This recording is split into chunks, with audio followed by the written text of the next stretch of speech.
Bonjour à tous, nous poursuivons avec le 7e Pérec de Masechet Nida à la première Mishnah. La Mishnah nous enseigne ici Dama Nida, le sang de Nida, le sang d'une femme Nida. Ce sang est aussi impur et communiquera une impureté à tout celui qui touchera ou qui portera ce sang. De même, le Bessar Hamet, c'est-à-dire la chair d'un mort. Bessar Hamet, c'est-à-dire d'un mort de quelqu'un qui est décédé, sa chair sera impure, communiquera donc une impureté.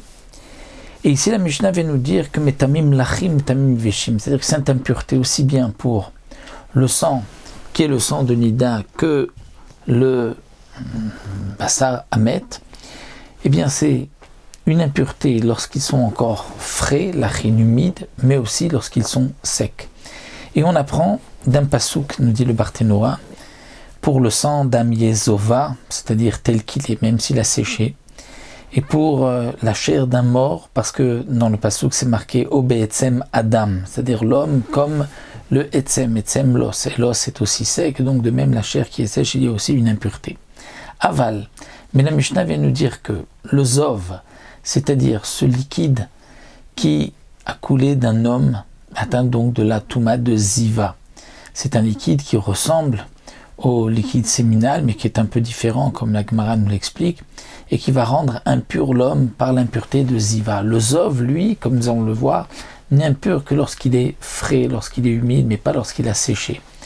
De même, Ve'a Nia, Ve'a Rok. Nia, Ve'a Rok.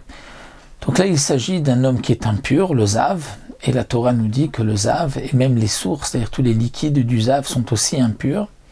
Et il y a le Nia et le Rok. Que signifie le Nia et le Rok? Alors Barthénoa donne deux explications. Le Nia et le Rok. Le Rok, on traduit simplement par un crachat. Mais le Nia serait peut-être des glaires qui sortent lorsque quelqu'un va tousser, va donc sortir des glaires, ou alors que Nia serait, d'après la deuxième explication, donc liquide qui coule du nez, mais qui est quand même épais pour être considéré comme un notazav, et donc eux ne seront impurs que s'ils sont humides. Vacheretz, un reptile mort, n'est impur que s'il est lach. Vanevela, une bête morte qui n'a pas été égorgée, qui communique aussi une impureté seulement si elle est mlacha, elle est encore fraîche. Vashirvat zera, le liquide séminal aussi, il faut qu'il puisse donc être shirvat zera, être oiléolite, c'est-à-dire pouvoir mettre au monde, et seulement s'il est frais et non pas s'il est sec. Donc metamim lachim, metamim meveshim. Mais la Mishnah continue, vimicholim li isharot larzor kmotchem, si on peut les tremper et qu'ils vont retrouver leur fraîcheur, si on peut dire, que ce soit pour le Sheretz, la Nevela, le Zov, le Rok, peu importe, lorsque ils peuvent retrouver, redevenir humides, là à ce moment-là, metamim lachim, metamim meveshim, ils seront impurs aussi bien l'ach que yavesh.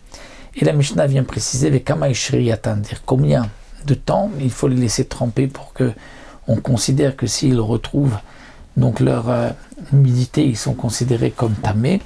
Alors c'est baposhrim me'etlet, c'est-à-dire dans de l'eau tiède, me'etlet pendant 24 heures. S'il faut plus d'eau chaude ou plus que 24 heures, à ce moment-là, c'est considéré comme étant yavesh, comme étant sec. Rabbi Yossé Omer Bessar Hamet yavesh venechol ishod larzor ekmot shaya taor. Rabbi Yossé, lui, vient nous dire, il est, si on peut dire, plus mekel par rapport à Tanakama qui lui avait dit que le Bessar Hamet, la chair du mort, est impur même yavesh. Rabbi Yossé dit non. Yavesh sec, c'est seulement si il peut retrouver sa fraîcheur. Mais Bessar Hamet yavesh veno yachol ishod velarzor ekmot shaya, il ne peut pas revenir et devenir comme avant. Là il est taor. Donc ça c'est l'opinion de Rabbi Yossi qui est en marloquette uniquement pour Bessar Hamet.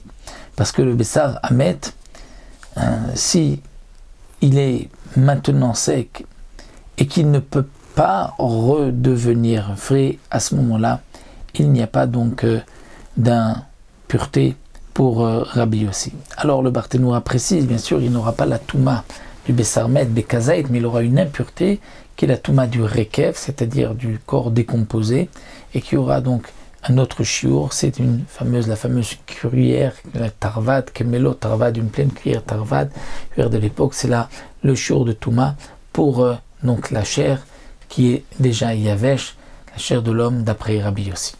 Voilà donc pour cette première Mishnah.